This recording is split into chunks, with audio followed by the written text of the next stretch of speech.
Ay naku po, ang Pilipinas, higit 20 o higit 20 na diplomatic protest ang inihain ng Pilipinas laban sa China kaugnay sa iba't ibang insidente mga tol dito sa West Philippine Sea mula January mga tol. Pero hindi pa ba tayo nadala? Hindi pa ba tayo nagsaasawa? Napakarami na nating diplomatic protest na naihain.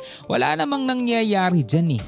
Wala namang talagang napapala ang Pilipinas dyan eh. Anyway, samahan ninyo ako mga tol, pag-usapan natin tong balita mula rito sa PTV Philippines.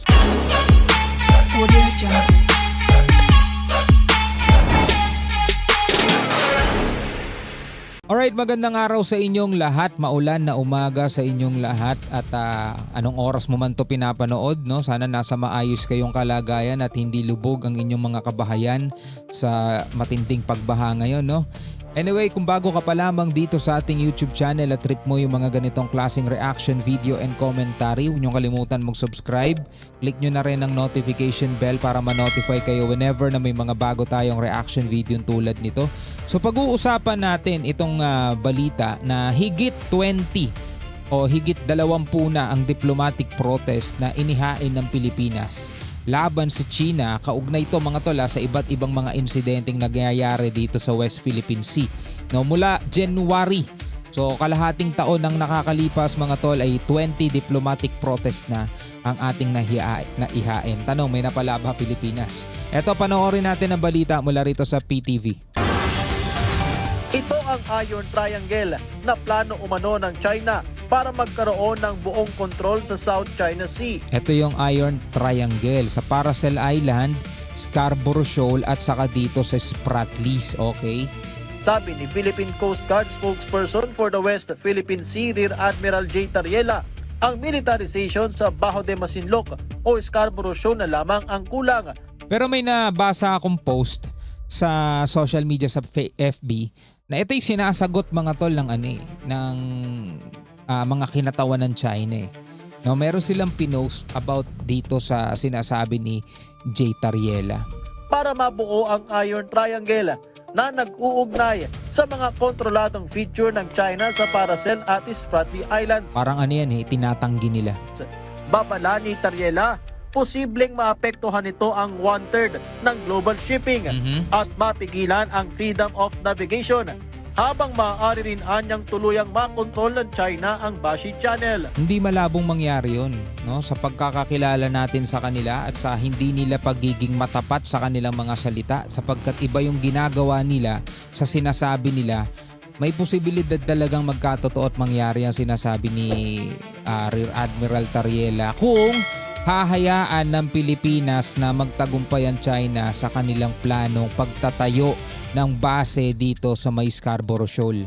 Well, kasalanan na natin yun. This is disturbing because for China, they claim indisputable sovereignty in the entire water of South China Sea. For China to take over Bajo de Masinloc is not just a concern for the Filipino people. It's a concern for everybody, wherein more than 60% of the global trade passes in this area. Bakit ko sinabing kasalanan natin? Kasi mga tol, ang pagtatayo ng base o pagtatayo ng artificial island ay hindi naman tumatagal ng isang araw, isang buwan, 3 buwan. Inaabot na maraming taon yan. Imposible naman din natin ma-monitor na mayroong mga ganong aktibidad. At kung ma-monitor man natin at pinabayaan lang ng Pilipinas, sabay biglang lalabas na lang ang isang balita na napakalaking isla na ang nabuo nila dyan sa may Bajo de Masinloc. Sinong engot? Sino nagpabaya? Diba? Katulad na lang halimbawa nung ginawa nila dun sa sa Mischief Reef mga tol. Diba? Isang malait na shelter lang yon. Kaya nga sabi ko sa inyo, depende yan kung sino yung iboboto nating presidente sa mga susunod na panahon. Depende kung sino yung mauupo. Kung yun ba ay may concern sa ating nasasakupan, sa ating exclusive economic zone, o mas concerned sila sa ibang bansa, doon tayo magkakaalaman. Tapos tayo mga Pilipino magsisisihan pagdating ng panahon. Bumwelta ang embahada ng China. Ito na ngayon. At inilarawan ito bilang alarmist rhetoric sa gitna ng nagpapatuloy na konsultasyon sa pagitan ng ASEAN countries at China para sa pagbuo ng South China Sea Code of Conduct. Inakusahan din ng Chinese Embassy si Tariela na isang foreign agent at sinusunod umano ang estilo ng Estados Unidos para pataasin ang tensyon at naglalagay sa mga Pilipino sa isang gulo. Sagot ni Tariela, taliwas ang ginagawa ng China sa sinasabi nito. Yun nga eh. Taliwas yung ginagawa nila sa sinasabi nila eh. Kaya nga, di ba may kasabihan, action speaks louder than voice. Di ba? Iba yung, mas matimbang yung mga ginagawa mo kesa doon sa mga sinasabi mo. Ni Tariela, taliwas ang ginagawa ng China sa sinasabi nito. Gaya ng pangako ni Chinese President Xi Jinping noong 2015 sa pagbisita sa US na hindi umano para sa militarization ang mga inukupang artificial island ng China sa South China Sea. O tanong, nangyari ba yung sinabi? Diba hindi naman. Ano ba ginawa nila? Eto, minilitarize na nila yan. Eh yung mismong pirma nga nila sa UNCLOS hindi nila nire-rec o hindi nila ino-honor eh. Yung mga salita lang, mga verbal lang. Hindi rin nila i-honor yan. Isang shelter lang yan dati. Tapos ngayon tignan nyo ganito na. O ngayon gusto nila magtayo ng nature reserve dito sa may Bajo de Masinloc. Kasalanan na lang talaga natin yun kung hahayaan natin, kung papayagan natin at kung pababayaan na lang natin yun. Tapos pagdating ng panahon sasabihin natin, hindi naging tapat ang China sa kanilang sinasabi. Sabi nila nature reserve lang yan. Pero tignan nyo naman isang malaking isla na. Ano yun, niloko tayo ng pangalawang ulit?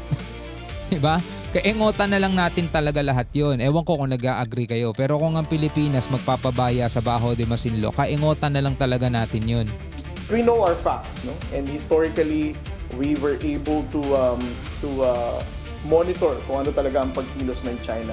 So they can just always deny and ignore kung anong mga warnings na ipinapakita natin sa publiko. But definitely, alam natin ano talaga ang intention ng China to be an imperialist state sa region ng